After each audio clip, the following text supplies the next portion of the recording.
Ero kama na ina tangini chaka gabana kamano samoro kaka mine ma Nairobi no chako samoro nyalo yudo kramna ga Kisumu Siaya kramna gwenge mamoko bende gibro bedo ka giwuok oko aparo ni ting bende nitiere ne jotendwa ahinya ma mine e kor gwenge magwa mopogore opogore lakini murid mane madimedi kapok akawo ote mamoko adwa medo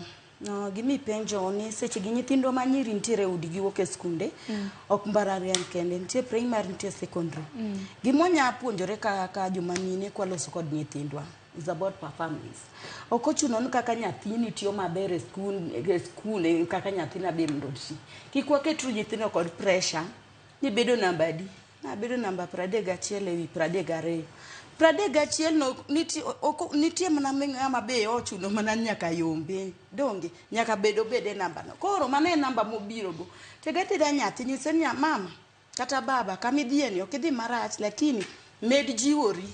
to kik ichun nyathi kiny kiwuok kae kiduogo gi namba 31 kik idonje odani nyathi bo baro badhi kamoro machielo koro nyakwang'i joma mine kakwa loso kod nyithindwa seche ma giduoge ot ndalo gi mek loro school to gimoro kendo manya wacho adiera yie kodi Rachel waluongo economic empowerment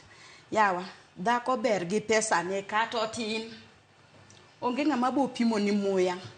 ing'e kaka irwakori ing'e kaka iluokori ing'e kaka ituomo pi dhako ber gi pesa ne omiyo joma mine gima nyalo wachonu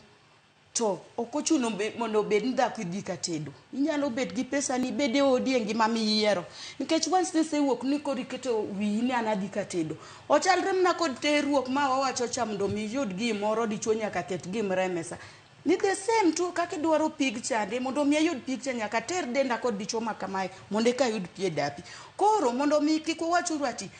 oromo dhi ka tedo kaka iwacho ni kochopo gini 24 oromo dhi ka tedo kik ichun nyathini mondo dhi ka tedo cause waneno masira mang'eny mawuok ka nyithindwa wachuno kod dhi ka tedo mana kaka ibo wacho ni nyathini kawuono kokibedo namba 1 kik iduoge e odaka obo wuok obo dhi kama chielo the same kinyiso nyathini ni isechopo gini 24 onego bed ni dhi ka tedo